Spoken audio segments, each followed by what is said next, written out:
Hello दोस्तों, dictation start होगी 3 second बाद।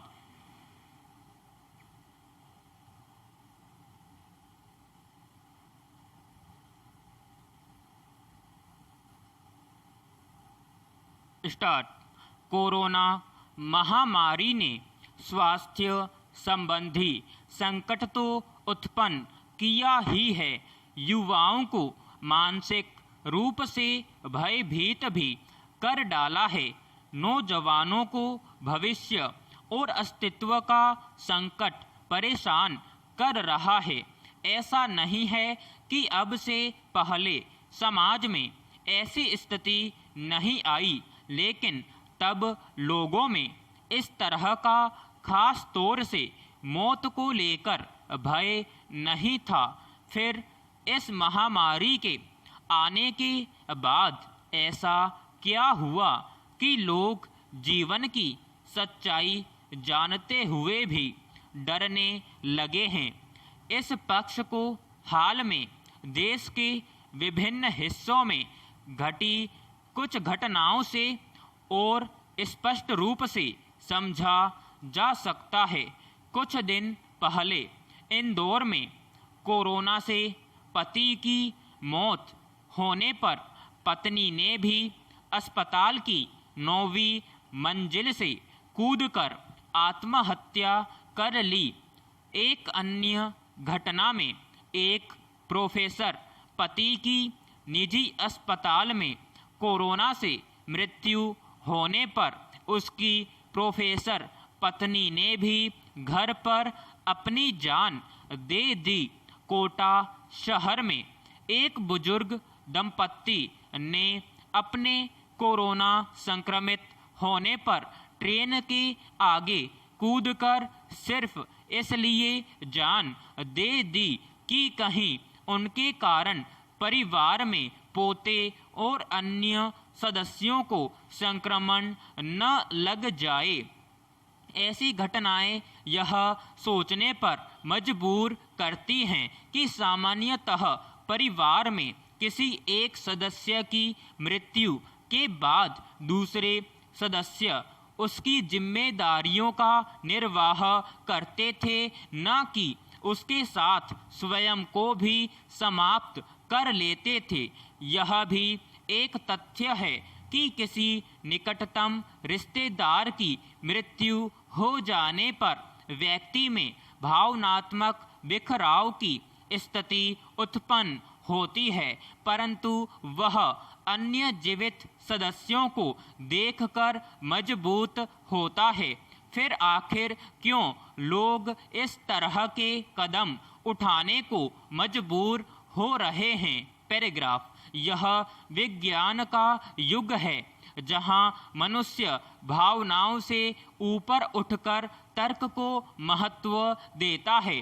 तो फिर क्यों इस संकट काल में मनुष्य तार्किकता खोता जा रहा है? आखिर क्यों वह इतना भयभीत नजर आ रहा है? संभवतः भय के कारण ही वह सही निर्णय ले पाने में अपने को असमर्थ पाने लगा है। इस बात से इनकार नहीं किया जा सकता कि आज जिस तरह का मंजर व्याप्त है उसमें हर इंसान डर के साए में जीने को मजबूर है, क्योंकि कोई भी दर्दनाक और आकस्मिक मौत नहीं मरना चाहता, यह जानते हुए भी कि जिसने जन्म लिया है उसका अंत भी एक न एक दिन निश्चित है।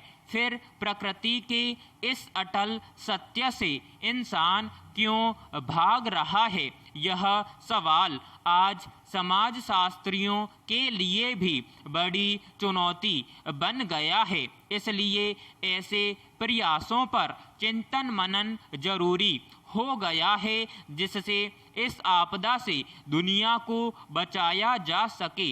विज्ञान भी मानता है कि इस धरती पर केवल मनुष्य ही एकमात्र प्राणी है जिसके पास विकसित मस्तिष्क है और उसने अनेक आविष्कारों और नवाचारों को विकसित करके कई बार इसे सिद्ध भी किया है। पैराग्राफ। दूसरी तरफ एक विरोधाभास भी समाज में देखने को मिल रहा है। कुछ ऐसे भी लोग हैं जिन्होंने लोगों के भय में भी लाभ का लोभ नहीं छोड़ा, बल्कि यह कहना ज़्यादा सही होगा कि भय का बाजार खड़ा कर डाला।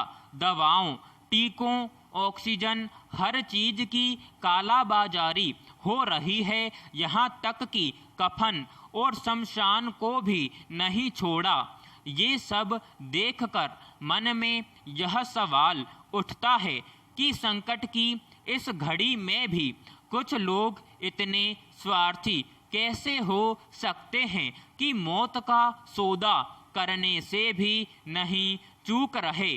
भय का बाजार लोगों को डराने के लिए कम था कि मौत का बाजार भी खड़ा कर दिया।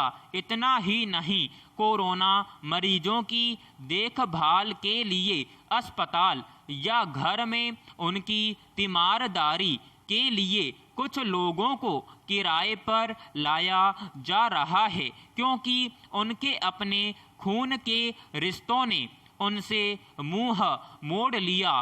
उन्हें इस बात का डर लगा रहा कि कहीं संक्रमित न हो जाएं और मौत का सामना न करना पड़ जाए, इसलिए 400 से 800 रुपये रोजाना पर इस तरह के तीमारदारों की सेवा लेने से पहले किसी ने यह नहीं सोचा कि क्या इन जरूरतमंदों की जान की भी कोई कीमत है। ये भी अपनी और परिवार की रोजमर्रा की जरूरतों को पूरा करने के लिए जान जोखिम में डालने को मजबूर हैं, क्योंकि इनके पास कोई विकल्प नहीं है। फर्क सिर्फ इतना है कि कुछ लोग खुद को जिंदा रखने के लिए अपनों से दूर हो रहे हैं और कुछ अपनों का जीवन बचाए रखने के लिए खुद को जोखिम में डाल रहे हैं। पैराग्राफ। समाजशास्त्री अल्रिच बेक ने 1986 में अपनी पुस्तक रिस्क सोसाइटी में संकेत दिया था कि भविष्य में तकनीकी विकास तेज होने के कारण पर्यावरणीय खतरे और असुरक्षा बढ़ेगी। आज वही हो भी रहा है। बेक का तर्क था कि आधुनिकता के दौर में बड़े पैमाने पर अनजान और अदृश्य वैश्विक चुनौतियां उत्पन्न हुई हैं और ये नए युग की निर्माता होंगी। आधुनिकता ने मानव समाज के सामने अनेक प्रकार के खतरे पैदा कर दिए हैं। ये खतरे स्थान, समय और सामाजिक भेदभाव की हमारी सभी अवधारणाओं से परे हैं। जो खतरा कल हमसे बहुत दूर था, वह आज और भविष्य में सामने खड़ा मिलेगा। आज कोरोना महामारी और इससे बने हालात इसके स्पष्ट उदाहरण हैं। बेक मानते हैं कि जोखिम भरे समाज से निपटने के लिए इसकी मूल प्रेरणा शक्ति यानी भय की भावना के विषय में विचार करना होगा। उनका तर्क है कि यदि हम भय के कारणों को दूर नहीं कर सकते हैं तो हम भय का सामना कैसे कर सकते हैं। देखा जाए तो प्राकृतिक जोखिम तो मनुष्य समाज के उद्भव के समय से ही है, लेकिन एटमी ताकत, रासायनिक और आणविक हथियारों का उत्पादन जैसे जोखिम नए हैं। पैराग्राफ।